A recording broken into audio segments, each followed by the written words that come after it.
At a bank outside Los Angeles, a nighttime explosion that no one hears. Cunning criminals no one sees. It's the perfect burglary in which cash and bandits vanish without a trace. With little to go on, the FBI must use instinct and determination to solve a case that seems impossible to crack.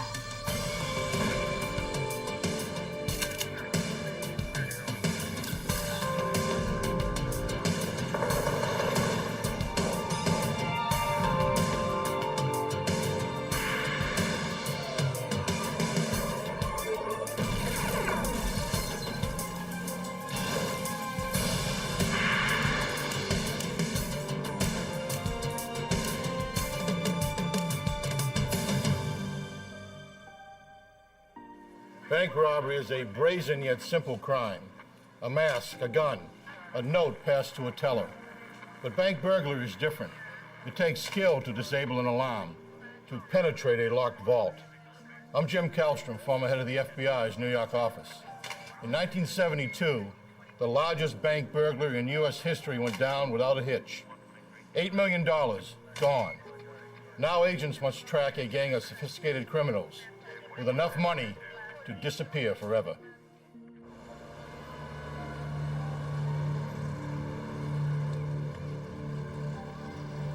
Laguna Niguel, California, March 27, 1972. It's Monday morning at the United California Bank. Employees prepare to open for business.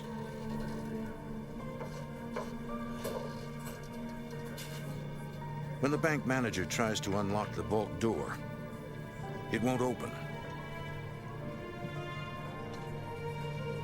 Somebody call the safe company.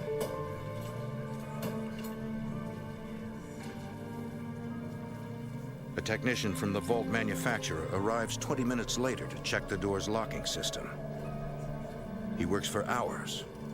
The combination is right, the tumblers are in place, but unexplainably, even the expert can't get it open. It's not working.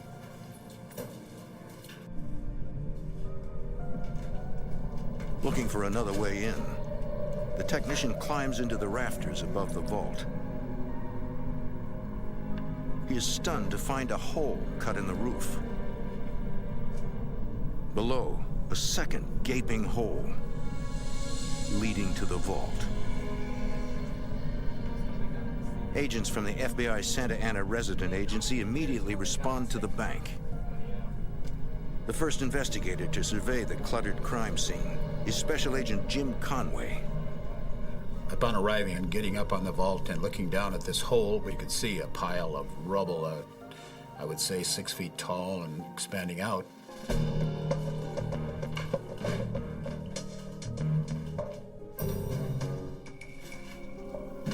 Once inside the vault, the technician discovers a screwdriver jammed into the lock's gears.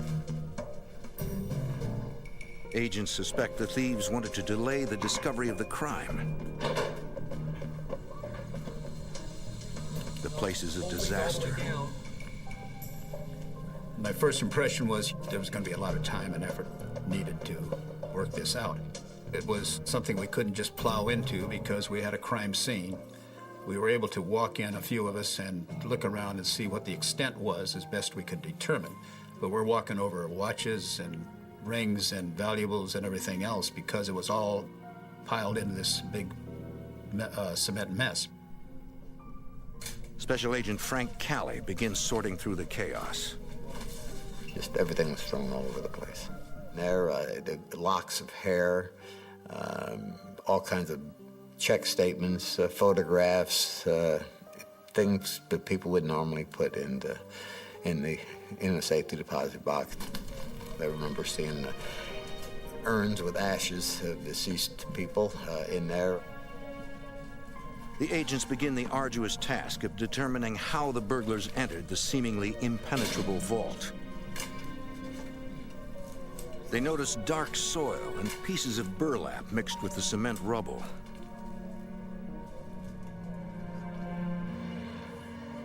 Outside, they find the bank's audible alarm disabled.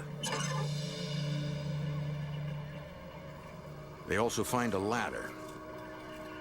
Interpreting the clues, investigators piece together the burglars' intricate plan to breach the vault.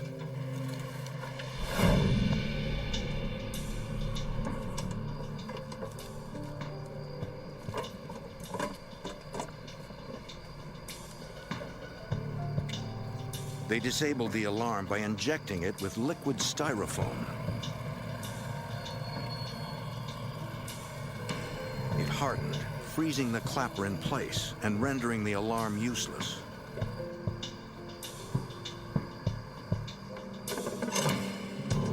Then the burglars climbed onto the roof.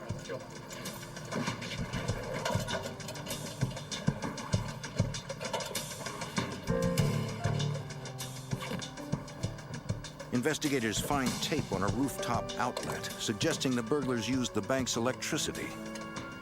When agents cannot find fingerprints on the tape, they conclude the burglars wore gloves.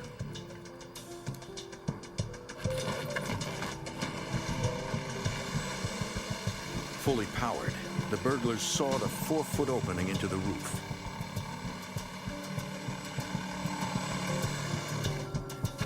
Good. All right, we're in.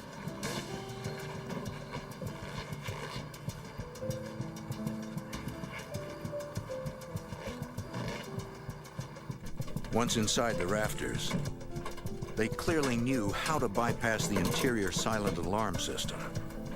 They took a couple of the wires and that would have normally transmitted the alarm signal, and they clipped them both and soldered them together. It was delicate, highly skilled work. Knew right away they were smart. They did the homework. Even with the alarm disabled, 16 inches of steel-reinforced concrete stood between the burglars and the contents of the vault. The only way through, an intensely powerful blast. Agents believe the bandits drilled holes into the cement, then inserted dynamite and electric blasting caps.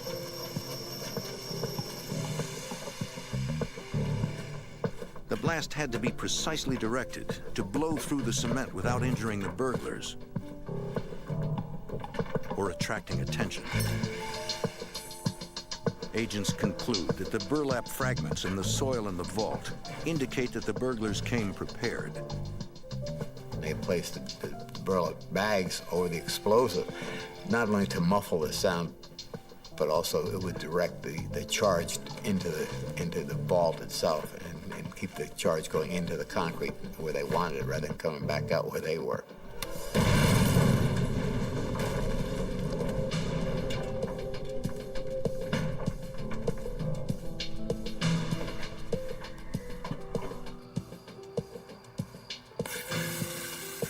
The investigators discover burn marks on the steel rebar that reinforces the cement. They conclude that the burglars knew the blast could not crack steel and came prepared with an acetylene torch.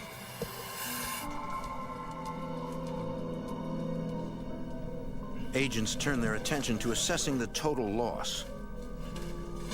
Bank officials report $50,000 is missing from cash drawers. But the thieves were not content with the cash. They took the time to break into 458 safe deposit boxes.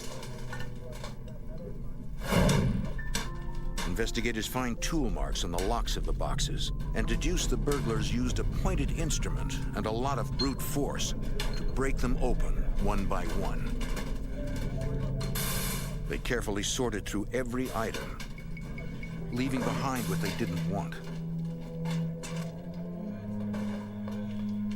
Amazingly, the bandits were so methodical that they got in and out without being seen or heard. In 1972, most banks were closed on weekends. Agents conclude that the suspects took full advantage of that fact. Apparently they had been in there several times, in and out over the weekend. They probably went in on Friday night, and they probably didn't get out till late Sunday night. Not only had the burglars pulled off such a lengthy, complex crime, they did it without leaving a single fingerprint. Although investigators do find a brown cotton glove and broken drill bits, neither is unique enough to be traceable. Agents and deputies collect the debris for further examination at the crime lab. But with no apparent evidence and no witnesses, agents are facing the tough challenge of identifying and locating a group of highly skilled criminals, including electronics and explosives experts. Investigators turn their attention to determining the total loss from the safe deposit boxes. It will be extremely difficult since banks do not keep records of their contents. Ordinarily, if you had a bank burglary, you would be missing cash. You'd go out and say, yes, we got to find $350,000 worth of cash. At this point, we did not know what was gone. It's a very affluent area. And so the possibilities of a tremendous amount of money and material being lost was evident. Investigators begin the arduous task of carefully sorting and cataloging every item left in the vault. Then, by interviewing every box holder, agents learn the details of missing jewelry, rare gold coins, and bearer bonds. By a process of elimination, they slowly create a list of the stolen goods. The bank's loss of $50,000 in cash pales by comparison, as the value of the missing items rises to over $8 million. The heist has now become the largest bank burglary in U.S. history. With no physical evidence to go on, investigators hope to develop leads by thinking like the bandits. We felt that they would need oxygen to burn the rebar, and so we canvassed hospitals, oxygen supply places, and things like that. Despite checking every oxygen supplier in the area, agents come up with nothing. We also felt that a drill of some type had to be used, obviously a large one, so we canvassed places to find if anybody had sold or rented a large drill, as we felt it would have to be used. Again, agents go to dozens of equipment shops, checking records during the time surrounding the break-in. But they find no suspicious purchases or rentals. Clearly, the criminals in this case have masterminded and pulled off a nearly perfect heist. With no witnesses, no direct clues, and certainly no suspects, it seems impossible to solve. But the FBI is determined to identify the burglars and find them wherever they are. In March 1972, a professional crew of burglars blasted their way into a bank vault in Laguna Niguel, California, near Los Angeles. Over a weekend, they emptied hundreds of safe deposit boxes, made off with more than $8 million in cash and valuables, then disappeared without a trace. Agents believe they are an experienced band of criminals. The case is difficult to crack for the small Santa Ana FBI office. Needing more resources, they seek the help of the larger Los Angeles FBI field office. Special Agent Paul Chamberlain supervises the investigation. At the time, it was our conclusion that this was the largest bank burglary in the history of the United States. We went to just about everyone in the office. It was several hundred agents, and that's not a typical response, but it became apparent that the crime was a significant crime. The Santa Ana agents quickly briefed the Los Angeles office on the details. We'd not had a bank burglary like that in recorded history in the Los Angeles division. Burglaries that did occur with banks involved a small effort, and this was a systematic, big-time operation that lasted over 3 days. Since the burglars seem to be highly skilled professionals, yet have not struck Los Angeles before, agents conclude that they're probably from out of town. An an agent sends a teletype to all other FBI offices, asking if anyone knows of similar bank burglaries. They get a hit from the Cleveland, Ohio field office, where agents have been investigating similar bank heists, 13 of them, in fact. The description of the California burglary immediately strikes a chord with them, including Special Agent Buddy Nix. We knew from the modus operandi, the MO, the outside alarm had styrofoam spray placed in it to keep the audible alarm from activating, the fact that it was a roof job, the fact that the alarm system had been bypassed were all indications that bank burglary crews in Youngstown very well may have been involved. The Ohio agents believe the 13 Ohio bank heists were committed by the Youngstown Erie Bank Burglary Group, a loose association of criminals tied to organized crime. The California agents were right. These are no small-time crooks. Youngstown at that time was just a mecca for organized crime activities. I mean, they controlled the illegal gambling businesses, and they were, very much involved in interstate transportation of stolen property and tractor-trailer thefts, and there were burglary crews that were operating. And there were a lot of very sophisticated burglaries that were taking place at that time. As part of earlier investigations, the Youngstown, Ohio agents have identified nearly 100 men believed to be part of the burglary group. They've collected intelligence on each of them. Agents send the men's names and mugshots to the Los Angeles FBI. There, investigators try to narrow the list. Since the criminals must have traveled to California, agents check airline passenger manifests from around the time of the burglary. Without the benefit of modern computers, it is a time-consuming process done by hand.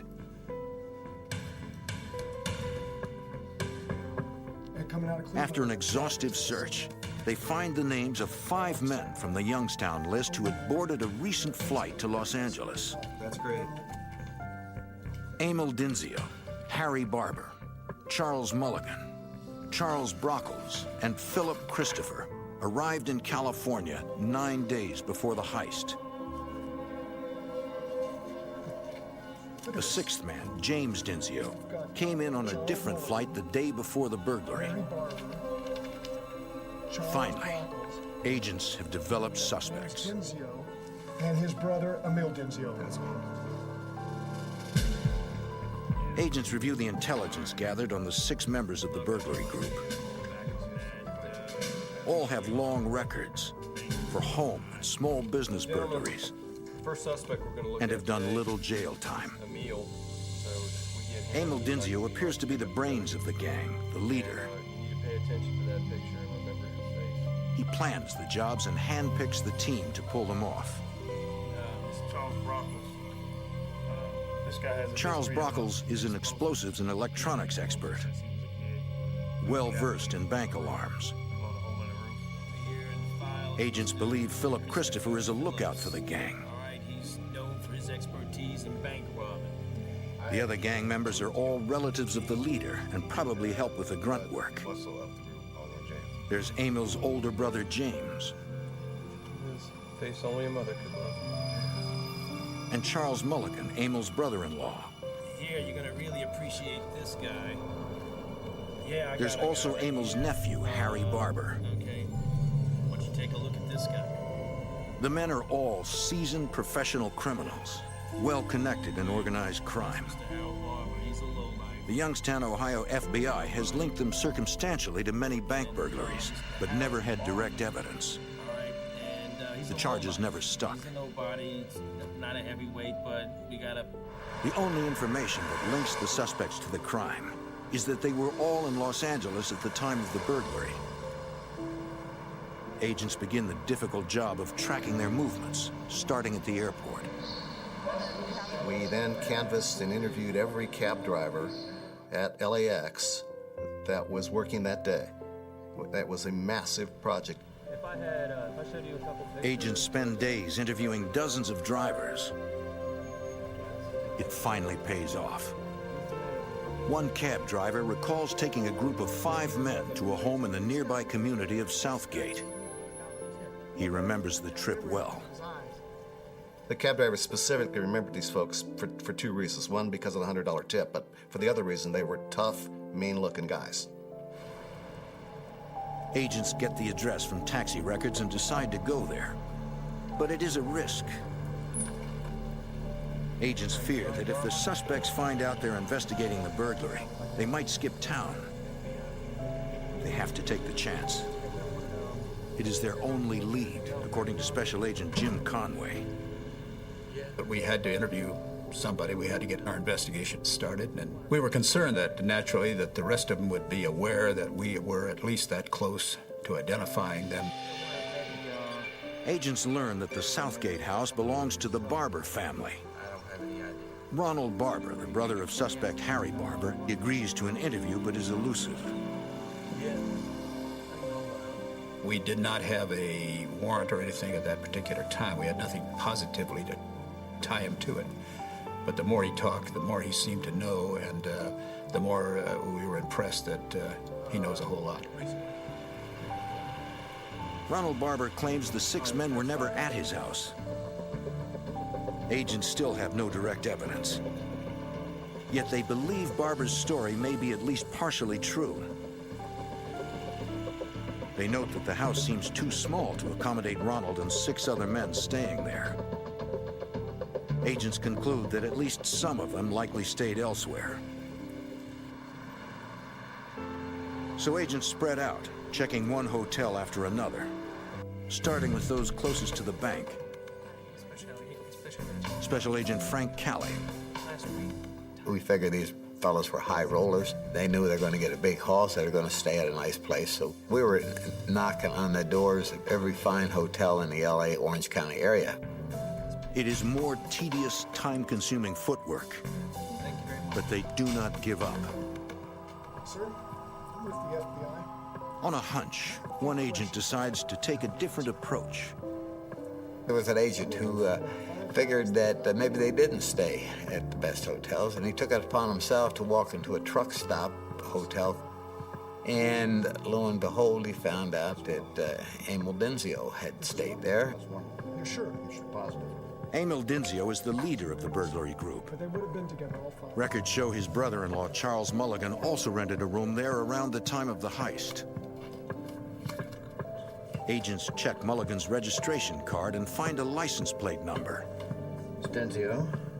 They trace it to the Southgate address of Ronald Barber. Investigators now have 7 suspects, the 6 from Ohio and the local Ronald Barber. They still have nothing directly linking the men to the crime. But the investigation is finally rolling forward, and the FBI is closing in. Weeks after a well-planned multi-million-dollar bank burglary in Southern California, the FBI identifies 7 suspects. Ringleader Amil Dinsio and his brother James Dinsio, Charles Mulligan, Philip Christopher, and Charles Brockles, and Harry Barber and his brother Ronald Barber. A notorious gang of professional thieves based in Youngstown, Ohio. Agents determine at least 2 of the men stayed at an area motel days before the heist. Okay. Special Agent Paul Chamberlain is convinced the men are responsible, but he has no evidence to prove it. By reference and innuendo, you kind of knew who was involved, but you need to have the evidence in federal court. Agents subpoena the motel phone records and find a series of calls to a local man named Earl Dawson. Our background investigation concluded he was a former military, a Marine guy with some training in munitions, explosives. And in as much as we had major explosions that occurred at the bank, it became interesting to us. Special Agent Frank Calley learns of another interesting connection. Yeah, we're gonna be down on... Dawson is from Youngstown, Ohio, the base of operations for the burglary group. So the light goes off again, and we say, well, now we got another break. We got the connection somehow between the boys from Youngstown, the Dinsios, and their cohorts in Dawson.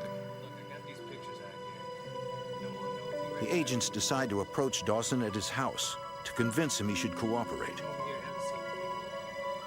They show him pictures of Amil Dinsio and his associates and ask if he knows them.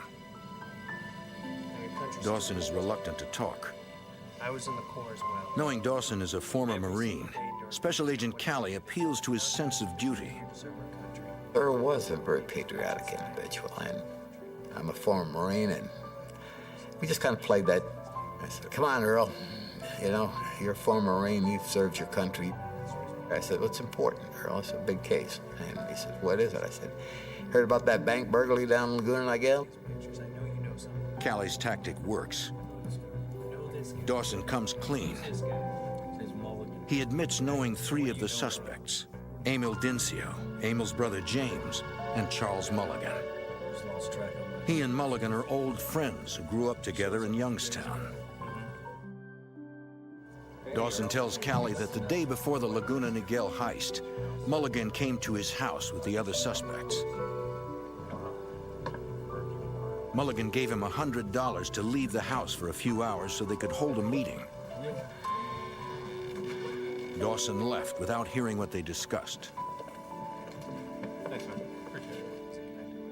But Dawson adds that he does have something the agents might want to see. He shows up the other day. Mulligan left a car in his garage. It's still there. It is a huge break. Perhaps the car holds the evidence they've been looking for. But before they can check it out, they're interrupted. While I'm talking to him, the phone rings. He answers the phone, and he picks it up, and he points to the phone, and he mouths the word Mulligan.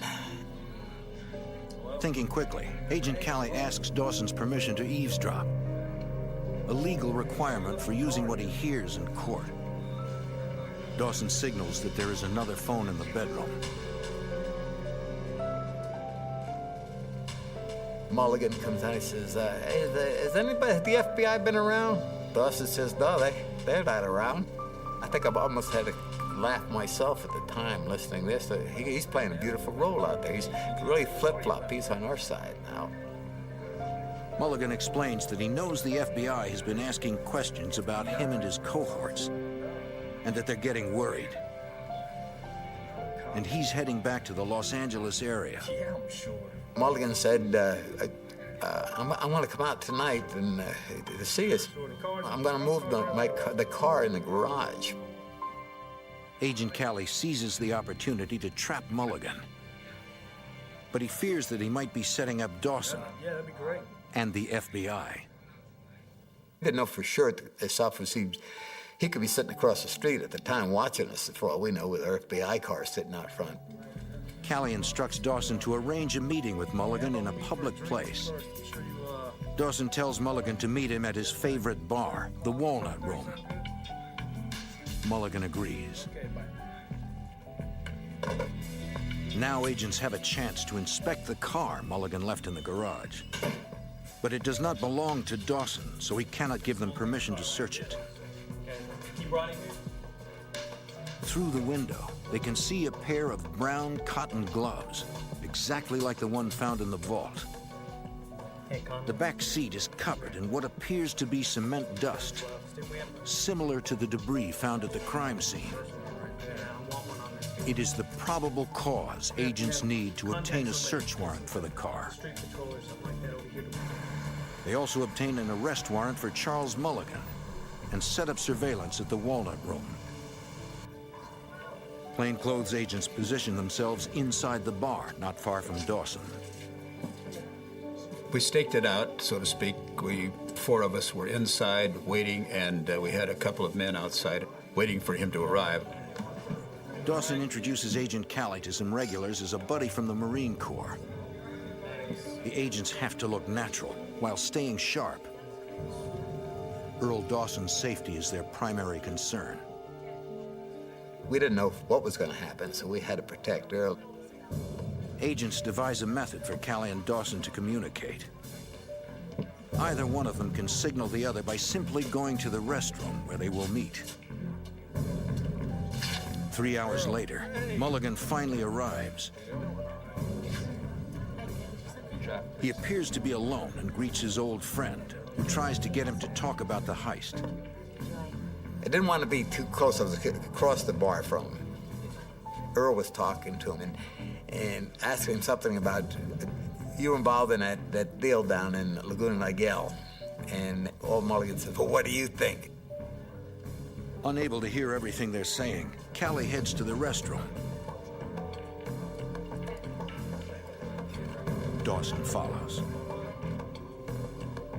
In the men's room, Callie asks for an update. Dawson explains that Mulligan is anxious to leave and to pick up the car from Dawson's garage. No problem. Okay. Callie tells him to go, but instructs Dawson not to get into Mulligan's vehicle. Whatever you do, don't get inside that car. Okay, don't get in the car. What Callie doesn't tell him is that agents are in the parking lot, poised to capture Mulligan.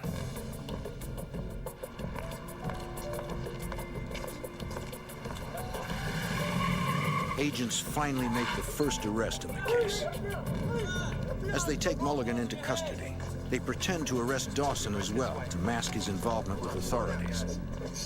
Mulligan is charged with bank burglary. He does not resist arrest. But when agents try to question him, he refuses to talk. They hope to find answers in the car he was trying to pick up. Agents return to Dawson's house and search the car in the garage.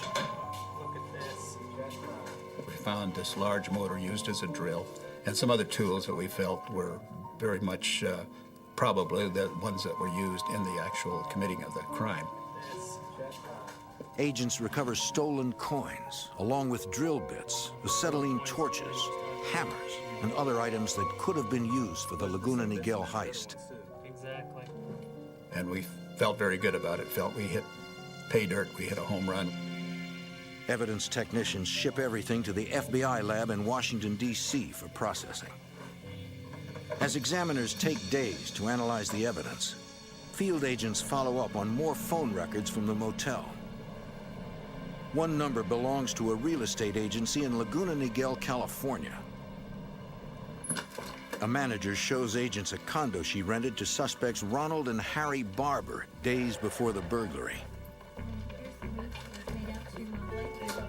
The Barbers told her they planned to stay 3 months, but left after only 3 weeks. No damage, no problems. She was able to put the day that they got there and the day they left together for us. It was rented to Ronald Barber.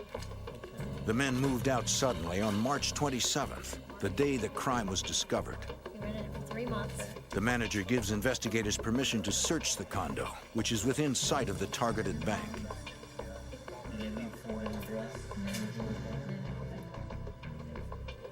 Agents begin processing the condo for evidence, but initially find nothing. The entire inside had been wiped clean with some kind of a product. It seems the suspects were as meticulous there as they had been during the burglary. There was no evidence recovered at the bank of any value, and therefore, it was not surprising to see a place that had been wiped down. It appears as if they had done everything to ensure there was no evidence. They'd done just about everything right. But in fact, they made one crucial mistake. One of the evidence persons went to the dishwasher and opened the dishwasher and realized that it was loaded with dirty dishes and that someone had neglected to push the on button. The dirty dishes are covered with multiple latent fingerprints. At the FBI lab, examiners recover the prints from the dishes and from the tools agents found in Mulligan's car and match them to 5 of the 7 suspects.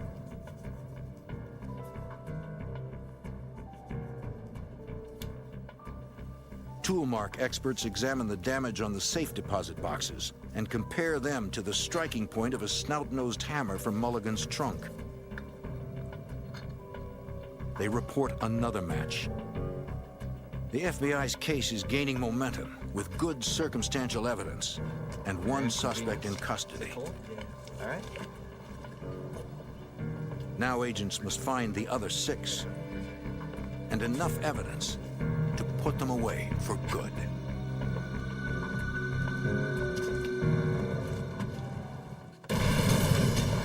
In Southern California, the FBI connects a team of 7 members of an organized crime ring based in Youngstown, Ohio, to a multi-million-dollar bank burglary when they recover tools used in the heist from the car of suspect Charles Mulligan. Mulligan's arrest puts the investigation into high gear, according to Special Agent Paul Chamberlain. We did realize that with the arrest of Mulligan, eventually, and shortly thereafter, they were going to figure out that we had figured who this group was. And therefore, we heightened our investigation. We did everything as fast as we possibly could.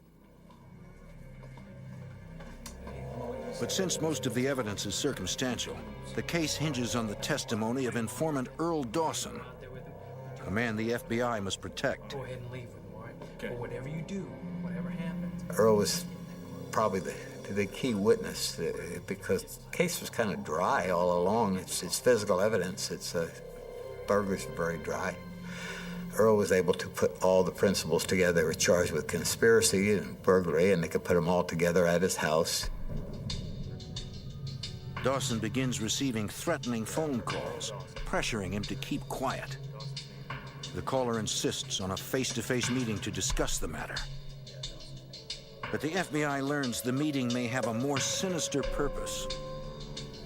We received informant information that a contract was put out on Earl Dawson's life. And we're going to come out and attempt to kill Dawson.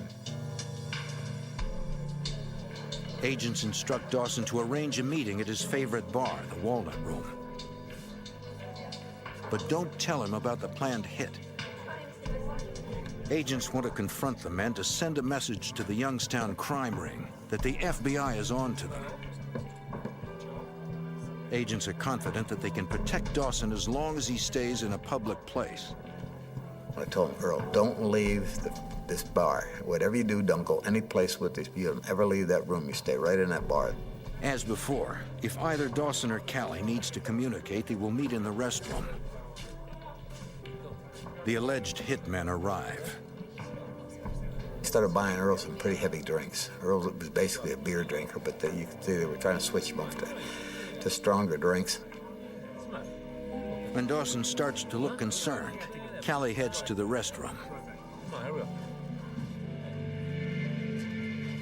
Get him right out of here. Dawson tells the agent he's scared. The hitmen want him to leave with them. I said, Earl, you're not leaving this place with him. Believe me, you're not leaving. Agent Callie tells Dawson to wait in the restroom. Listen to me. Stay right here, and I'll be right back to get you. All right. Just stay right here. Okay. Hurry up. The agents finally approach the men. They say they know what they came to do. It's time to get out. Let's go. To the hitmen, the message is clear. Stay away from Dawson. They had no problem leaving. I went directly to LAX, where they were escorted by LA's finest to an aircraft, and they left Southern California. To keep Earl Dawson safe for good, the FBI decides to put him in the witness protection program. You're gone. You're not going to see. Agents then go after the remaining burglary suspects.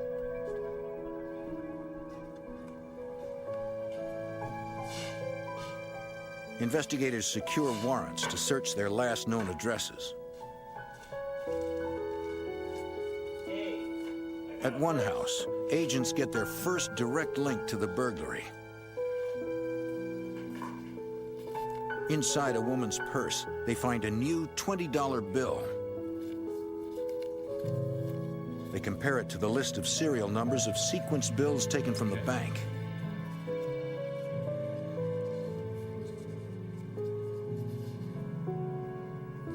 It's a match. Special Agent Buddy Nix at the Youngstown FBI office receives information from an informant indicating that these gang members had been known to bury the cash they stole until they could launder it safely. We identified about a 20 or 25 acre field that we had information that some of the loot was buried in. We dug in that field for days on end, and using picks and shovels and probes, and we finally rented a bulldozer. The land is adjacent to property owned by James Dinsio.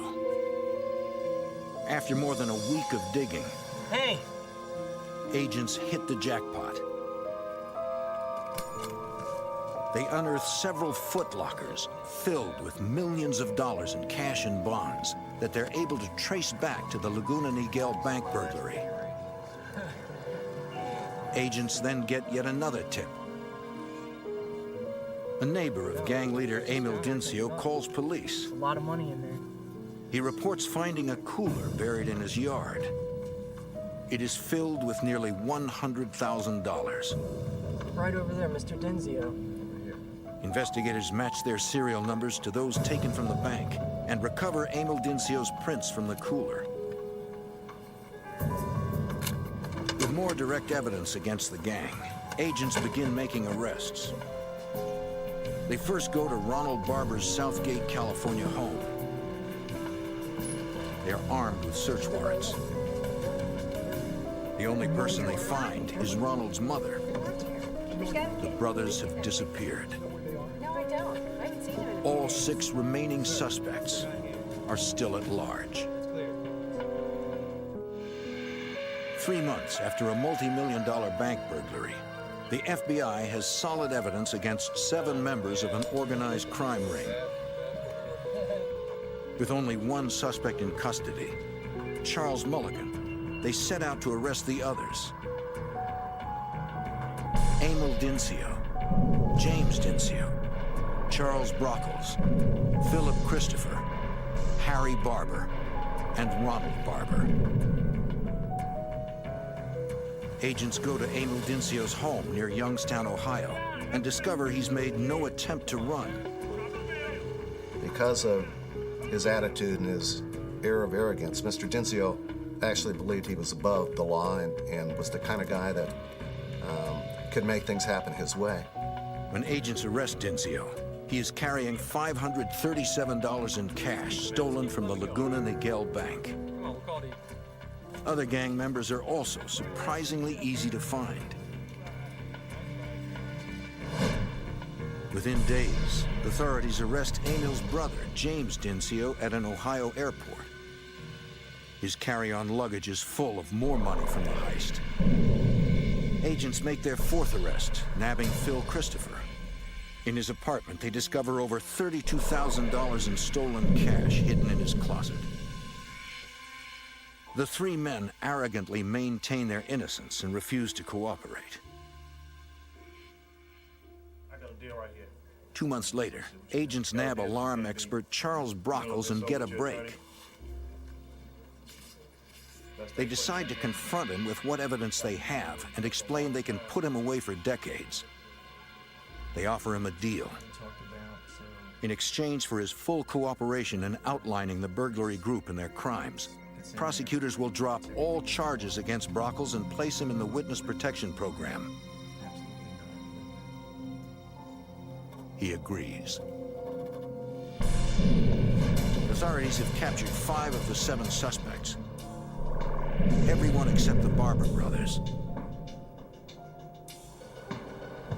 Authorities extradite them to California and indict them on charges of conspiracy, burglary, and larceny of a federally insured bank. While in jail, Amil Dinsio brags about the heist to another inmate and asks for his help in beating the charges. Mr. Dinsio confided in him a great many details that were not in his best interest to confide. He got this other inmate to help him buy an alibi for the time of the bank burglary. But Dinsio has chosen the wrong accomplice. The other inmate was someone who had had contact with law enforcement on many occasions in the past, and he realized that what he was being told would be of some importance to someone, and he came to us. Hoping to receive a lenient sentence for his own burglary case, the inmate tells agents of Dinsio's confession and the plan to purchase an alibi. And that was Vegas? Vegas? Last word is alibi. The alibi was that Mr. Dinsio was going to be in a hotel room in Las Vegas with a prostitute and with physical evidence that would show that he was there. The FBI sets up a sting. Agents give the inmate a contact to offer Dinsio. The contact is actually an undercover agent who will provide Dinsio's alibi materials. Dinsio takes the bait. At the jail's visitation room, he meets the undercover agent who plays the role of a fixer, a criminal expert in solving problems. Mr. Dinsio received what he asked for. He got a registration card, which he registered in on. He put his fingerprint on it. He got a listing of shows, and he got the name of a prostitute who he was with, and that became part of his subsequent defense. In October 1972, the trials begin in Los Angeles. Amil Dinsio offers his false alibi, but the FBI's undercover fixer testifies about the sting. The jury convicts Dinsio and the other 4 defendants. They receive sentences ranging from 15 to 20 years. But it is not over. 2 suspects, Harry and Ronald Barber, are still on the run. Within months, the FBI receives a tip that the 2 brothers are living in an apartment in Rochester, New York. Agents respond, and Ronald Barber answers the door. They arrest him and return him to California, where a jury convicts and sentences him to 15 years. He refuses to say where his brother Harry is. For 8 years, Harry remains a fugitive. Then, in 1980, a woman in Brookville, Pennsylvania, contacts the FBI. I knew him as Brent. She tells agents that her friend has been living with a man who told her he committed a famous bank burglary in California, The other day, only because. What's her name? and that his real name is Harry Barber. Harry Barber. Worried and The woman tells the FBI that in an attempt to lead a legitimate life, the fugitive is working maintenance at a local campground.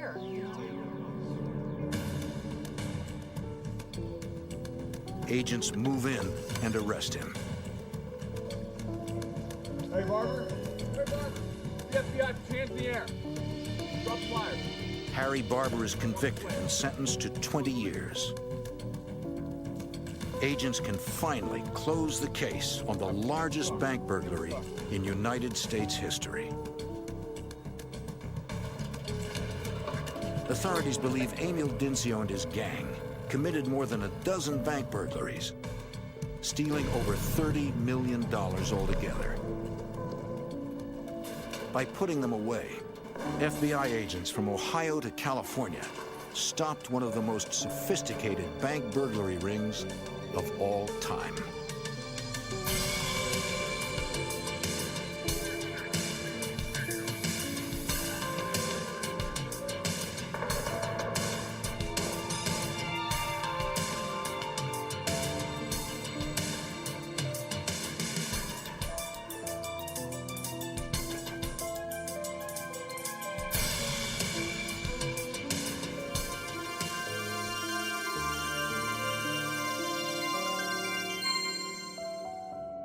Algunas escenas de este programa han sido recreadas.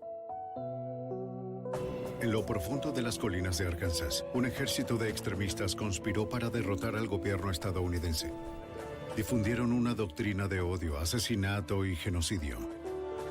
Provocaron incursiones de muerte en iglesias y sinagogas, bombardeos en servicios públicos y el asesinato de un soldado del Estado. Los agentes federales deben desmantelar a los renegados radicales sin incitar una guerra sangrienta. La evidencia se acumula, no hay sospechosos evidentes. Asesino en serie prófugo. Ted Kaczynski es arrestado.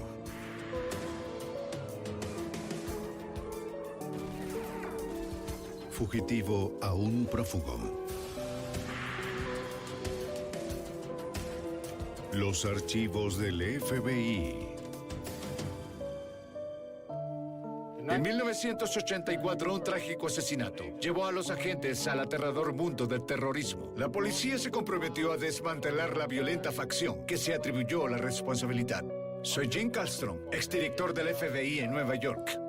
El grupo radical tenía una doctrina de limpieza racial y ataque contra las libertades básicas. La búsqueda de justicia del FBI se degeneró en un enfrentamiento brutal contra terroristas impulsados por el odio. La hermandad del odio. Junio de 1984. Condado Sevier, Arkansas. Una zona rural a lo largo de la frontera de Oklahoma. Winona Bryan conduce al sur por la autopista 71.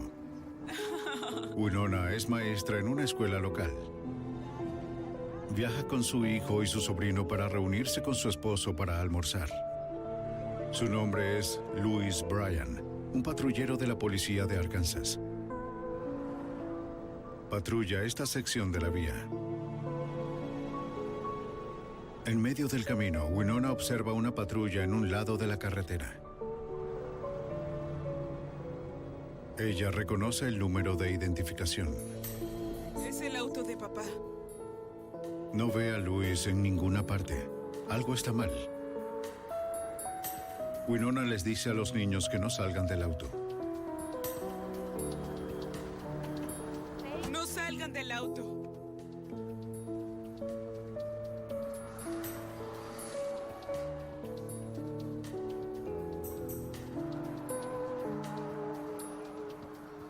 Luego lo ve. Cubierto de sangre. Luis, Luis, Luis, Luis, oh Dios mío, Luis. No, no.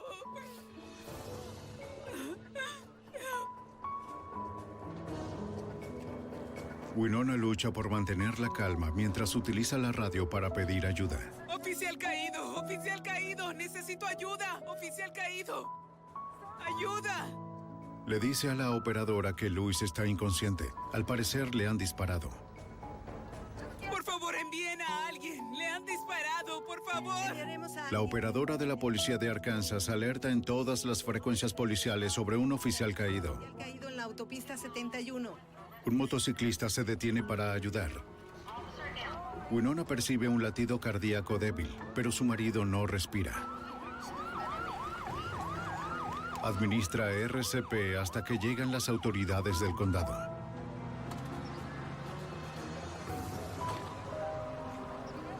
Señora, tranquilícese, por favor. Necesito refuerzos. Necesito refuerzos. Los paramédicos llevan rápidamente a Bryan a un hospital cercano, donde lo declaran muerto. El patrullero Louis Bryan era un respetado veterano de la policía del estado de Arkansas. Deja a su esposa Winona y a sus 2 hijos.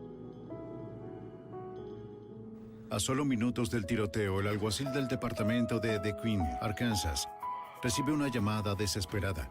Un conductor de la autopista 71 reporta haber visto una camioneta azul y marrón abandonando la escena. Remolcaba una casa rodante.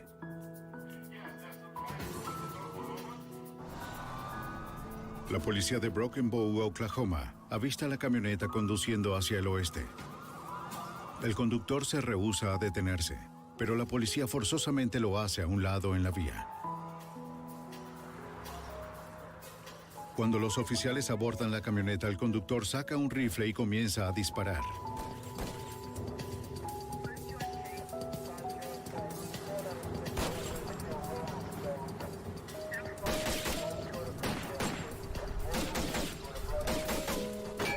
La policía dispara al sospechoso en el hombro. En ese momento saca una pistola calibre 45 y continúa disparando.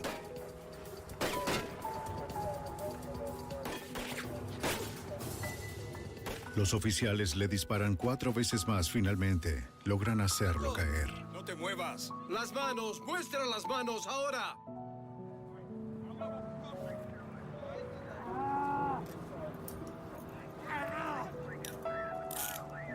La policía registra al sospechoso herido y encuentran su licencia de conducir y lo identifican como Richard Wayne Snell de Stephenville, Texas.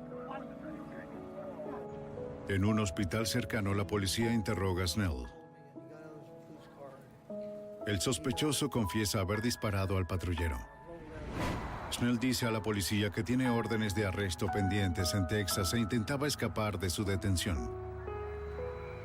Cuando Brian se aproximó al auto, Snell comenzó a disparar.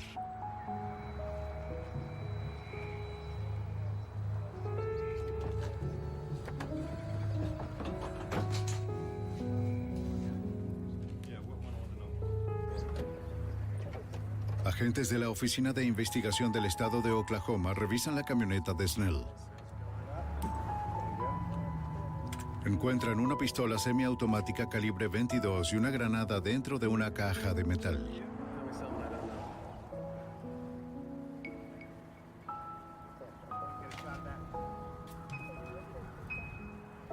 También encuentran cables sospechosos conectados a la parte inferior de la columna del volante que conduce a la ventilación del aire acondicionado. Chicos, tenemos cables sospechosos. Temen que la camioneta sea una trampa.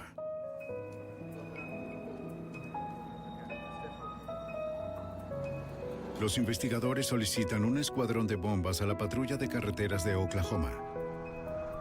Los técnicos revisan el auto cuidadosamente. Luego de varios minutos de tensión, concluyen que la camioneta no está manipulada para explotar. ¡No tenemos una bomba! El registro del vehículo culmina. Los investigadores encuentran más armas, incluida una pistola MAC-10.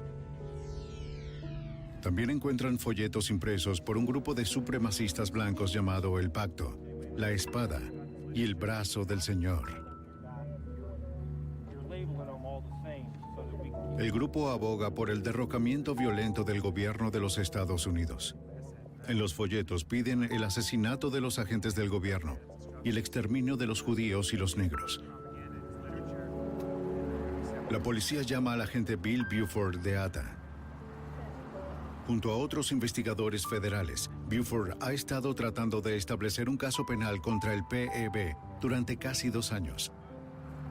Buscando evidencia, Buford hace un descubrimiento escalofriante. En la camioneta había un maletín. Dentro de este habían muchas notas que este individuo juntó, diferentes mapas. Y una de las cosas que llamó mi atención fue un mapa, al parecer, de mi casa. La calle donde estaba ubicada y las diferentes casas alrededor. Eso me causó un poco de consternación, por decirlo menos.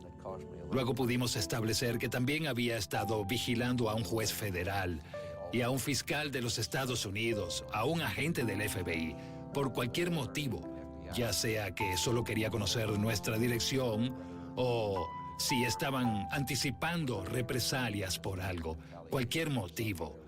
Eso solo lo dejamos a nuestra imaginación. Buford examina las armas encontradas en la camioneta. Una de las cosas que atrajo mi atención casi de inmediato es que el MAC-10 tenía un silenciador. El silenciador es de fabricación casera, pero muy sofisticado. Bill Buford cree haber visto uno igual, que fue confiscado tan solo 3 meses antes. A principios de abril, la policía de Missouri atrapó a 3 hombres robando una plataforma de remolque. En su posesión tenían pistolas semiautomáticas calibre 45, una escopeta recortada y una MAC-10, convertida en un arma automática con silenciador casero.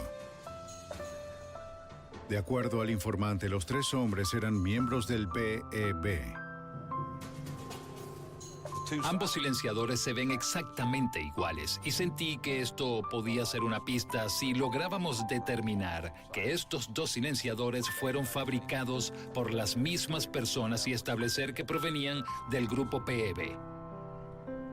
Imágenes reales.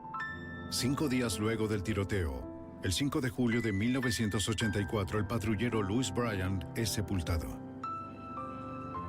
Al funeral asisten el gobernador Bill Clinton, Hillary Clinton y más de 1000 policías. El gobernador Clinton hace que la investigación de los grupos extremistas sea una prioridad. Compuesto por miembros de ambos distritos, presidido por el coronel Goodwin para trabajar en estos casos. Los agentes estatales y federales investigan más detalladamente la conexión de Snell con el PEB. El arma homicida en el caso Bryan era un revólver .45 Colt Commander. 18 meses antes, el arma había sido robada en una tienda de empeños en Texarkana, Arkansas. El dueño recibió 3 disparos en la parte trasera de la cabeza. Los análisis de balística muestran una bala recuperada de la víctima, que fue disparada por una Ruger calibre 22, la misma Ruger calibre 22 que se encontró en la camioneta de Snell. Según los registros, el líder de la PEB compró esa Ruger años antes. Está bien, gracias. Los agentes ahora tienen suficiente evidencia para someter al líder de la PEB a comparecer ante un gran jurado federal por cargos de armas. Bill Buford se dirige a Mountain Home, Arkansas, para entregar la citación al líder de la PEB en su recinto de 200 acres. Los informantes y la vigilancia indican que el recinto está fuertemente protegido. Varias estructuras se muestran en las fotos de vigilancia. Los agentes saben que el recinto está habitado por el líder de la PEB y aproximadamente 65 hombres, mujeres y niños. No saben mucho más. Los investigadores de la ATA tenían conocimiento sobre la PEB hace varios años. La organización había evolucionado de un grupo religioso a una milicia violenta de derecha. Cuando la ATA comenzó a pensar que esto realmente era más que un grupo de estudio bíblico, fue ahí cuando fuimos conscientes de la gran cantidad de organizaciones de derecha que venían haciendo su entrenamiento militar allí. Según los informantes, grupos extremistas como la Nación Aria, el Posse Comitatus y la Orden visitaban frecuentemente el recinto.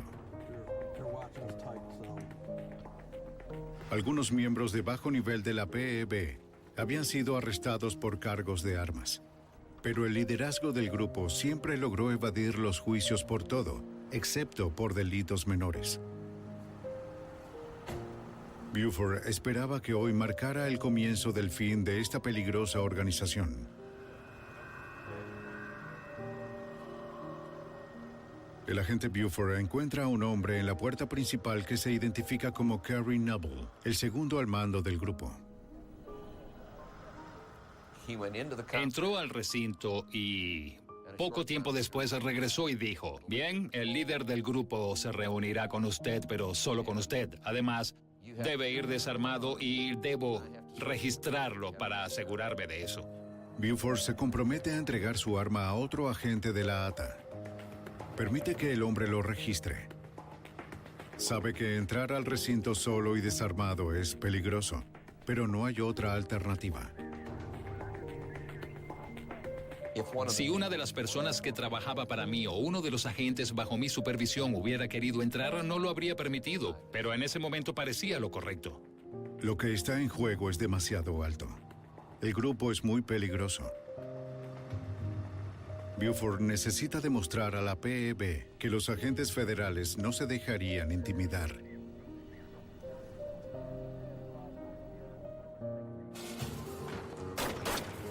En Arkansas, el patrullero estatal Louis Bryan es asesinado a tiros durante un procedimiento de tránsito rutinario. Los investigadores descubren armas que relacionan al asesino de Bryan con un grupo de supremacistas blancos violentos que se hacen llamar el Pacto, la Espada y el Brazo del Señor. El agente Bill Buford de la ATA ingresa al recinto fuertemente resguardado por el grupo para entregar una citación, solicitando al líder del grupo que comparezca ante un gran jurado federal.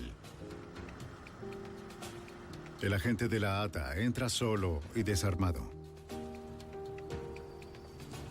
La vista era impresionante. Parecía un área comunitaria de edificios, pero mientras mirábamos más de cerca, podías notar que esos edificios eran estructuras de piedra, muy bien hechas. Si se observaba de cerca, se podían ver los bunkers excavados alrededor del complejo en sí. Buford confronta al líder de la PEB cara a cara. Tengo una citación en mi chaqueta. Le expliqué que tenía una citación de un gran jurado federal de Muskogee, Oklahoma, y que debía asistir en la fecha de la citación. La citación es con relación a las armas involucradas en el asesinato de un patrullero del estado. Los investigadores han rastreado algunas de las armas hasta la PEB. Me preguntó si iba a ser arrestado. Le aseguré que esto solo se trataba de comparecer ante el jurado. No había una orden de arresto y no iba a ser arrestado. El líder tomó la citación. Sus hombres escoltan a Buford fuera del recinto. Cuando el líder de la PEB eventualmente aparece ante el gran jurado, niega conocer a Richard Wayne Snell, el hombre que confesó el asesinato del patrullero Louis Bryan. También afirma que desconoce cómo las armas rastreadas terminaron en posesión de Snell.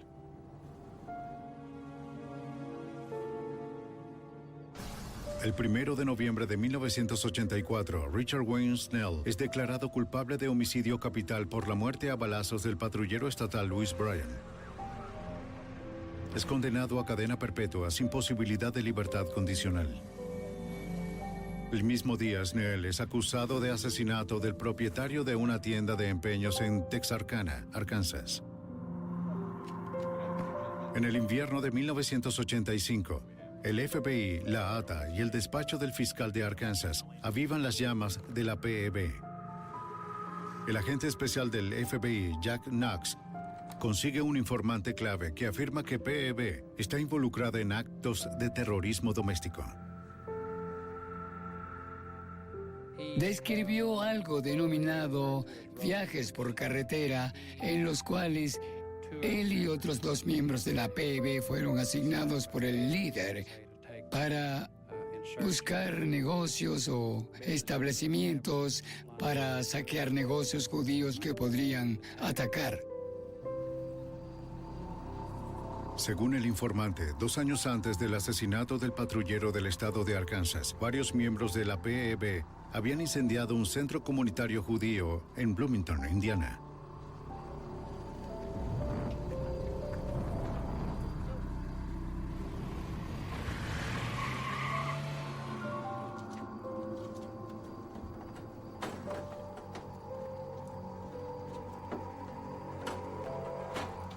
El informante afirmó que al mismo tiempo la PEB bombardeó una iglesia en Springfield, Missouri, que recibía miembros homosexuales.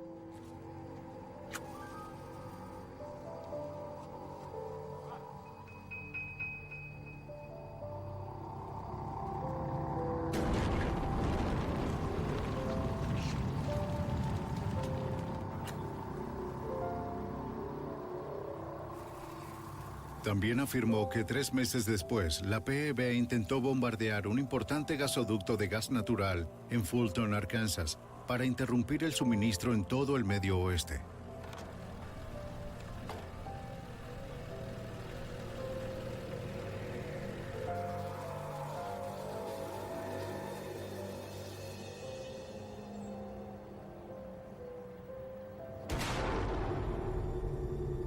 No tuvieron éxito.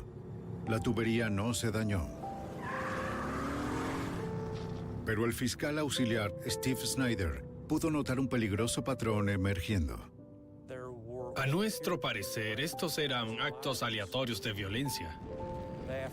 Pero después de que este individuo confesó, Todo dejó de ser un grupo de actos aleatorios de violencia. Se convirtieron en parte de un plan para atacar a los Estados Unidos e intentar perturbar las actividades del país y a sus ciudadanos.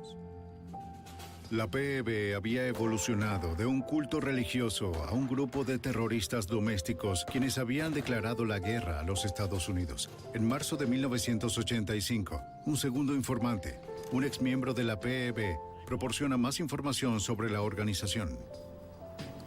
Él da detalles sobre las armas de fuego y explosivos que son fabricados y utilizados por el grupo. Le dice a los investigadores que hay una fábrica de máquinas dentro del recinto donde la PEB fabrica granadas y silenciadores y las transforman por completo de armas semiautomáticas a automáticas. También afirma que el grupo ha obtenido un poderoso cohete antiataque, comúnmente llamado Ley. El informante del FBI reporta que la PEB está construyendo un tanque blindado y que se han colocado minas terrestres alrededor del perímetro del recinto. También proporciona una lista de las infracciones interestatales cometidas por el grupo, incluyendo el transporte de vehículos robados, fraude por correo y el robo de propiedad gubernamental. Basándose en las declaraciones del informante, el abogado estadounidense busca obtener una orden para registrar el recinto de PEB por armas ilegales y explosivos. El fiscal auxiliar Snyder tiene la intención de usar RICO, un estatuto federal contra crimen organizado, para enjuiciar a la PEB. El estatuto permite a las autoridades arrestar y condenar a los líderes de organizaciones criminales basándose en un patrón de actividades ilegales. El Estatuto RICO permite establecer una pena máxima de 20 años, a diferencia de una condena por armas y violaciones por armas de fuego, la cual acarrea una condena menor. Así que es un delito más severo. Los investigadores discuten cuál es la mejor manera de entregar la orden. Bill Buford se opone a un acercamiento tocando la puerta. Para mí era evidente que estábamos lidiando con una organización muy militante. De hecho, no íbamos simplemente a llegar y decir, oigan, somos el gobierno federal, estamos aquí para ver su recinto. No nos iban a permitir hacer eso. Para reducir el riesgo de un enfrentamiento violento, el FBI empleará al recién conformado equipo de rescate de rehenes para ejecutar las órdenes de arresto. El ERR se estableció en 1982 como una unidad de lucha contra el terrorismo para trabajar tanto dentro como fuera de las fronteras de los Estados Unidos. En 1985, el agente especial Danny Colson es nombrado comandante de la ERR. La ERR es un escuadrón de asalto. Es su trabajo entrar en un área crítica y neutralizar a los terroristas y rescatar a los rehenes. Pero esta no era ese tipo de situación. Estas personas están muy bien armadas. Ellos eran arriesgados y queríamos evitar un tiroteo. Colson establece un puesto de control en Branson, Missouri. La ERR está conformada por dos grupos élite. Básicamente, teníamos un elemento francotirador y un elemento operador. Los francotiradores eran responsables de reunir la inteligencia para cubrir a los operadores, y la mayor parte del equipo estaba formada por operadores. El agente Buford, quien había estado dentro del recinto, informa a Colson sobre el diseño. La carretera principal de grava, la puerta principal donde la propiedad bordea la orilla de un lago artificial. La primera fase de la operación es una misión de reconocimiento. No se puede dirigir y controlar una situación de crisis a menos que el comandante haya hecho un reconocimiento. Debe entrar y observar el área, debe saber cómo es la estructura, dónde se relaciona una con otra y cuál es la mejor vía de aproximación para acceder en la menor cantidad de tiempo. Esta noche, Colson y su equipo serán los invitados no deseados de la PEB.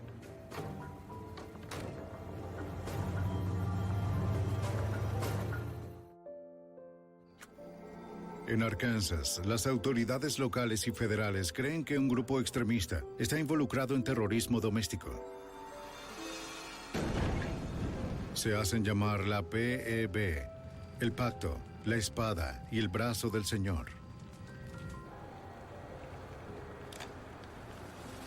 El escuadrón de rescate del FBI se prepara para entrar al recinto fuertemente asegurado. El comandante del ERR, Danny Colson, le proporciona al equipo el reconocimiento antes de entrar. El trabajo del equipo de reconocimiento es reunir información sobre la infraestructura del grupo, sus edificios, el personal y sus armas mientras evaden los patrulleros armados de la PEB. El agente de la ATA, Bill Buford, actuará como guía para el ERR. Ha estado dentro del recinto y conoce la estructura.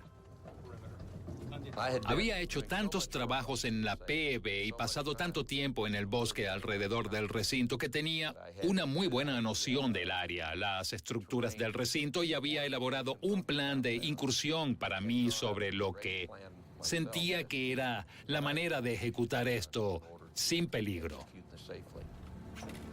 El agente especial del FBI, Danny Carlson, sabe que la PEB está armada y es muy peligrosa. Estos individuos tenían rifles de asalto, tenían capacidad de visión nocturna, tenían un excelente sistema de comunicación, estaban bien entrenados, practican tradecraft, que es práctica de puntería. Aún así, Carlson tiene toda la fe en su equipo. El ERR tiene excelentes habilidades de patrullar y fue solo cuestión de depender de nuestro entrenamiento. Se mueven con cautela, se mueven muy despacio. Se desplazan arrastrándose, se detienen y escuchan. Miran y confían en sus sentidos. Enviaremos a una persona al punto. Él va a registrar la zona y observarlo con equipos de imagen térmica. Va a escuchar el sonido del bosque. Si algo interrumpe eso, sabrá que hay alguien que no debe estar ahí. El equipo divisa guardias de la PEB patrullando el recinto.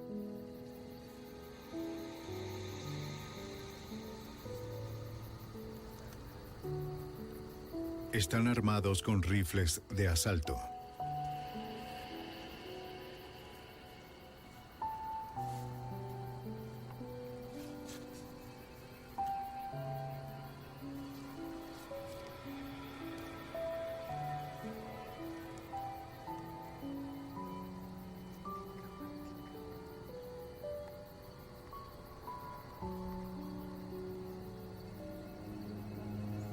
Finalmente nos indicó que era seguro y trasladamos al resto de la patrulla.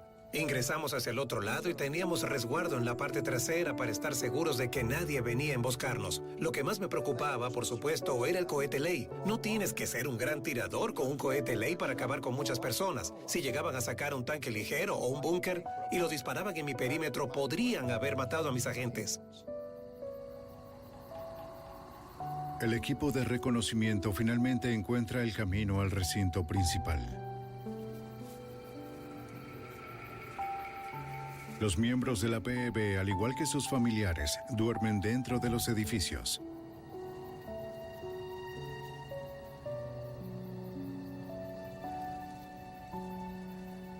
El líder del equipo de asalto necesitaba saber cómo se veían las estructuras en caso de que tuviéramos que penetrar en ellos. Así que existe la posibilidad de que pueda haber un pacto suicida entre esas personas. Podrían comenzar asesinando a los niños. Eso ha sucedido antes. Así que debíamos estar preparados para entrar, ser rápidos y salvar vidas inocentes. Gracias a la misión de reconocimiento, Coulson sabe exactamente cómo es la distribución del recinto y lo que debe hacerse. Bien, lo que el reconocimiento realmente enfatizó fue que no queríamos agredir a estos chicos. Haríamos lo que tuviéramos que hacer, pero ocasionaría una gran pérdida de vidas de su lado y probablemente del nuestro. El recinto ocupa 200 acres de tierra. Si Coulson espera resolver esto sin derramamiento de sangre, necesitaría muchos más hombres. Después de ver la extensión que ocupaba la estructura, sabía que 50 hombres no eran suficientes. Coulson pide 200 agentes del FBI adicionales a las oficinas de todo el país. Necesita esconderlos en la pequeña comunidad sin alterar a la PEB. Sabiendo que Mountain Home, Arkansas, es famosa por la pesca deportiva, los agentes del FBI se disfrazan de pescadores.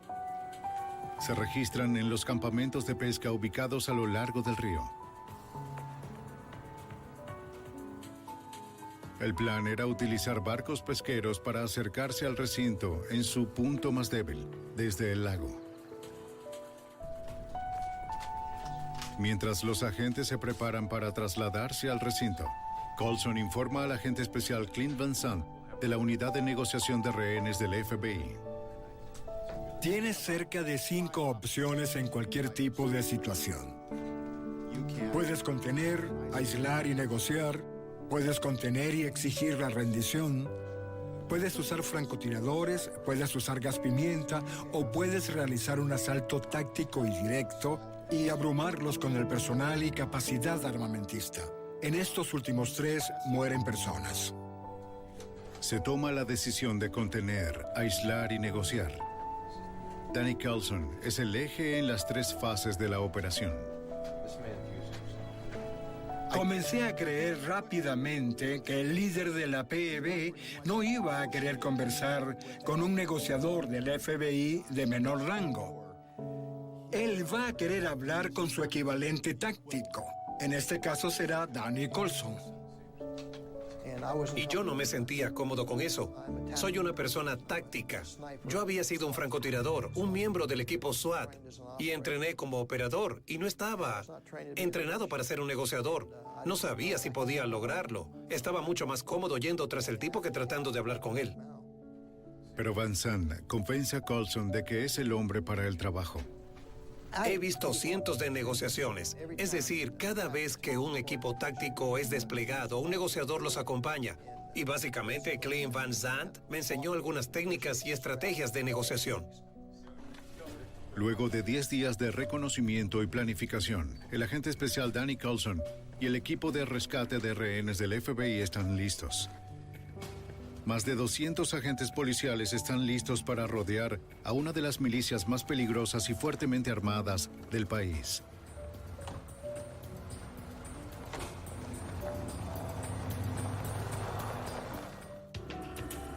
En 1985, el FBI se acerca a la PEB, una organización paramilitar en Arkansas. Miembros del grupo son sospechosos de terrorismo doméstico y homicidio.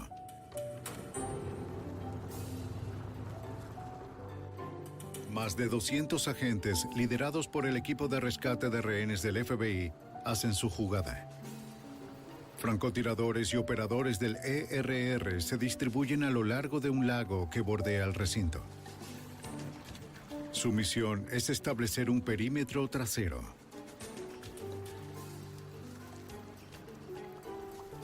Unidades del ERR adicionales se encuentran en el bosque, flanqueando el recinto principal.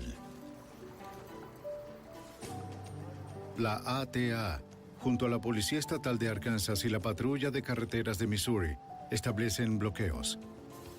Su trabajo es evitar que los integrantes de PEB entren o abandonen el recinto. Un avión de vigilancia del FBI llamado Night Stalker sobrevuela a una altitud de más de 15.000 metros. El sistema de imágenes térmicas a bordo del avión monitorea el movimiento de todo el recinto. Agente especial del FBI Danny Carlson. Se puede ver todo lo que sucede en tierra. Vimos personas de PEB de pie y hablando entre sí en pequeños grupos alrededor del recinto. Pudimos ver cada animal, cada ciervo, cada coyote, conejos corriendo por el suelo, lo que nos dio una tremenda ventaja porque podíamos usar este vehículo, este avión, para ayudarnos a establecer nuestro perímetro. Podía ubicar a mi personal alrededor de los puestos de escucha. También podía ubicar al personal alrededor de las patrullas. Carlson dirige la misión desde un vehículo de mando y controla cerca de la puerta principal del recinto. El agente especial del FBI, Clint Van Zandt, un negociador del FBI, informa a Carlson. Era muy prudente ir de noche y hacerlos despertar la mañana siguiente y descubrir que nos aproximamos a ellos sin alertarlos. Pudimos llevar la situación al límite, pero no lo hicimos porque queríamos resolverlo de forma pacífica. Los francotiradores del ERR vigilan el recinto desde las posiciones de dentro y cerca de la puerta principal. Dentro de 10 minutos informan que 2 hombres están saliendo del recinto y acercándose a su posición. Tirador 1 a comando. Copiado.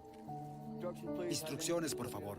Individuos acercándose a la puerta del recinto, en espera de instrucciones. Me comuniqué de nuevo y le pregunté, ¿saben que estás ahí? Me dijo, no nos han visto aún. El francotirador le dice a Carlson que uno de los hombres tiene un rifle de asalto, el otro tiene una pistola. Los individuos se acercan al puesto. Colson les indica a sus hombres que confronten a los guardias de la PEB. Les dije, le dan la orden, le gritan y les dicen que son el FBI. ¿Me copian? Diles que vuelvan al recinto. El mensaje que eso envía es, podríamos atraparte. Pero elegimos no hacerlo. Básicamente, estamos aquí como una fuerza, pero venimos en paz. FBI, regresen al recinto, ahora. FBI, regresen al recinto ahora. Ahora, ahora, ahora, ahora. Regresen ahora. Quería que adquirieran el hábito de seguir mis órdenes o las de mi equipo y mostrarles que no estábamos allí para hacerles daño.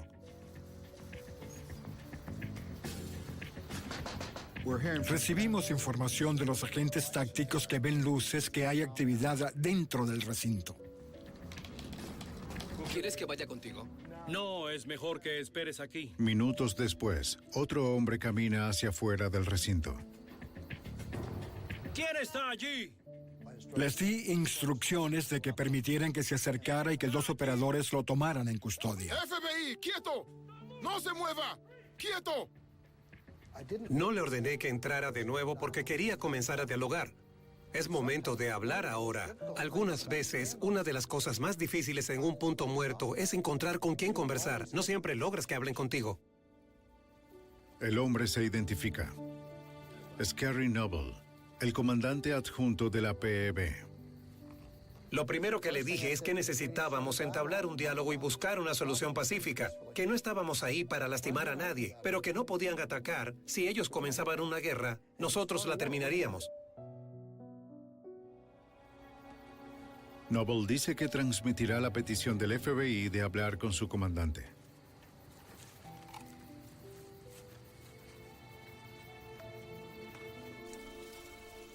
Al amanecer, agentes federales y policía local han rodeado por completo el recinto. Los medios de comunicación de alguna manera descubren la historia y se reúnen a lo largo de los accesos. Los agentes establecen una línea telefónica directa al recinto. Poco tiempo después, el agente Colson recibe una llamada. El operador me llama y dice, es él, y era su líder. Y básicamente dije lo mismo que le habían dicho a su adjunto. Somos el FBI, mi nombre es Danny Colson, tenemos una orden de arresto en su contra. El líder acepta salir a hablar con una condición: que no va a ser arrestado. De lo contrario, su gente iniciará una batalla. Colson acepta su condición. Tiene 5 minutos. Van Zandt prepara a Colson para la reunión. Como experto en ciencias del comportamiento, Van Zandt cree que el líder solo responderá a otro comandante. Como comandante militar le dije que no podía llevar un arma larga o un rifle para este tipo de reuniones, pero sí sus pistolas 9 milímetros. Así se podrían satisfacer sus expectativas de cómo debe ser el comandante táctico del FBI. Estaría más dispuesto a dialogar, más dispuesto a negociar. Colson se aproxima a la puerta principal. Siempre debes demostrar que estás a cargo, pero también debes lograr hacerlo salir. Debes hacerlo hablar. No es solo acercarte y darle órdenes, debes hacer que hable contigo. La tensión se acumula para una posible confrontación violenta. Los francotiradores del FBI enfocan su mirada en el líder de la PEB y sus guardias. Y debes entender que este es un hombre que pensó que éramos literalmente el diablo. Así que tratar de crear un vínculo de confianza en la vía con 2 ejércitos enfrentándose entre sí, con una impresionante potencia armada, es algo muy difícil de hacer. Colson le dice al líder de la PEB que el FBI está ahí para confiscar granadas, rifles de asalto, el cohete antitanque Slay y todas las armas ilegales almacenadas en el recinto. Realmente no describí las fuerzas. Solo dije que estábamos ahí. Hemos estado aquí. Sabemos lo que ocurre aquí. Y en este punto quería seguir siendo el enemigo sin rostro. Lo que recibí de él fue diálogo, que es lo más importante. Pero lo que no obtuve fue la rendición. No estuvo de acuerdo con nada. Solo estaba de acuerdo en volver y entrar y orar al respecto. Bien, respeto eso. Previamente habíamos acordado que si salía, volvería a entrar. Y eso es muy importante. Tienes que mantener esa confianza. Coulson y Van Sant no tienen otra opción que respetar su acuerdo. Permiten que el líder regrese al recinto. Imágenes reales. El primer día y la primera noche del asedio pasa sin incidentes ni resolución. El segundo día del asedio, el comandante de la PEB solicita otra reunión. Esta vez aparece vestido con ropa de batalla. El cambio de su ropa es algo importante. Cuando el líder de la PEB usa ropa táctica, está tomando en serio la presencia de un comandante táctico. El líder de la PEB le dice a Coulson que hay personas dentro del recinto que están preparadas para hacer un asalto. Mi paciencia se estaba agotando en ese momento. Y le dije, ¿contra quién vas a luchar? No nos has visto, no sabes dónde estamos. Vamos a usar fuerza letal sobre ti si vienes con armas y te aproximas a mi perímetro. ¿A quién vas a dispararle? Ni siquiera nos has visto. ¿Cómo vas a hacer para dispararnos? Es como luchar con fantasmas sin saber quién te dispara. Ahora entra allí y convéncelos de salir ahora mismo. El líder le dice a Coulson que está listo para salir, pero no puede controlar a todos dentro del recinto. Y me dijo, necesito ayuda. Hay un hombre que es nuestro guía espiritual y necesito sus consejos y su ayuda para convencer a estas personas de salir de allí. Le dije, ¿quién es? Respondió, es Robert Millar. Robert Millar es una figura muy conocida en el mundo secreto de los extremistas de derecha. Es una solicitud inusual, pero para Van Sant es un punto de inflexión en la negociación. Esta situación iba a ser resuelta con las balas o se iba a resolver por la confianza. ¿Balas o confianza? ¿Cuál será la elección? Para Coulson es el momento de la verdad. Él sabe que si el tiroteo comienza, no se puede saber cuándo terminará.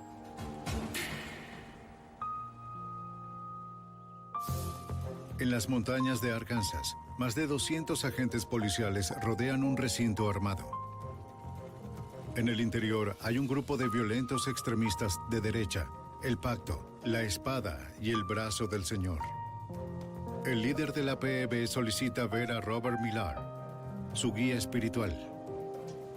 El agente especial del FBI, Danny Coulson, decide usar a Millar para ayudar a convencer a los miembros de la PEB de abandonar el recinto. Esto va totalmente contra las políticas del FBI. Traer a un cómplice a una negociación de una situación de crisis no solo para negociar, sino para acceder al recinto. Y pensé que valía la pena dado el riesgo tan grande al que nos enfrentábamos. El FBI trae a Millar desde Oklahoma. El agente especial Clint Van Sant intenta convencer a Millar que lo mejor para los intereses del grupo sería ayudar a poner fin al enfrentamiento. Le dije, si eres capaz de hacer esto, si eres capaz de resolver esto pacíficamente, serás conocido como el pacificador de tu movimiento.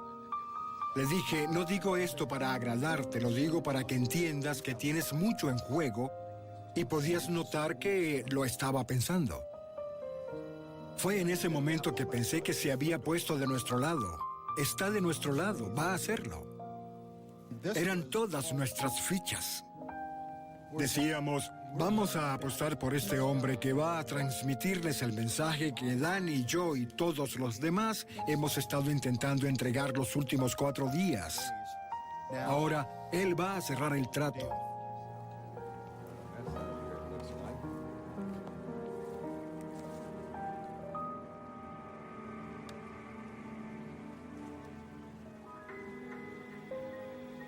Y llamó desde el teléfono del recinto. Miller dijo, bien, he estado conversando con ellos, pero no he podido resolver nada. Le dije, de acuerdo, tienes otra hora. Bien, en verdad, no podemos controlarlo.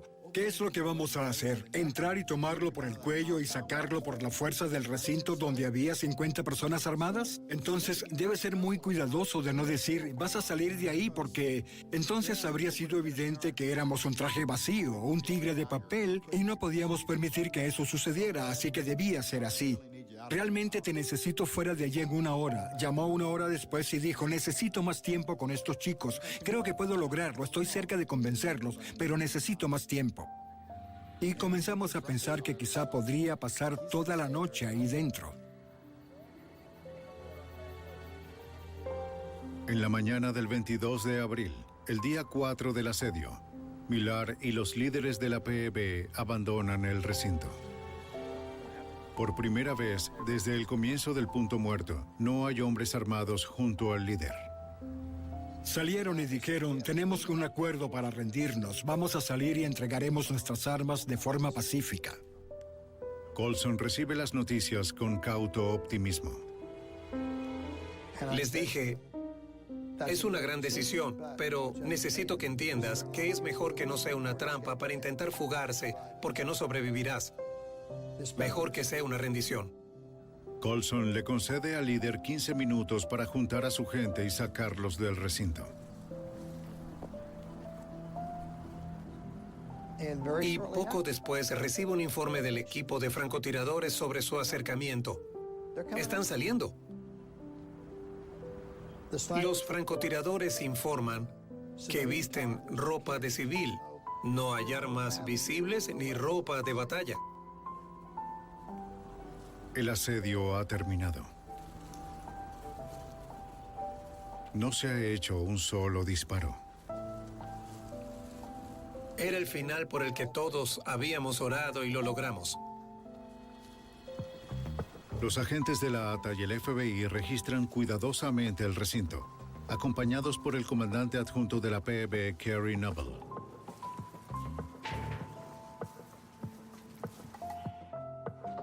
En el transcurso de varios días, recuperan cientos de armas automáticas, granadas de mano caseras y minas terrestres, así como cajas detonadoras y explosivos de plástico. Los agentes encuentran un cohete antitanque Ley cerca de la casa del líder. Encuentran 30 galones de cianuro almacenado dentro de barriles de acero. Los agentes creen que la PEB pretendía utilizarlos para contaminar los suministros municipales de agua. Los investigadores también encuentran un auto blindado chapado en acero, equipado con una ametralladora completamente automática. En el juicio, el líder del pacto, la espada y el brazo del señor es condenado a 20 años de prisión por violaciones federales RICO. Kerry Noble, el comandante adjunto de la PEB, recibe una condena de 5 años por violaciones por arma de fuego.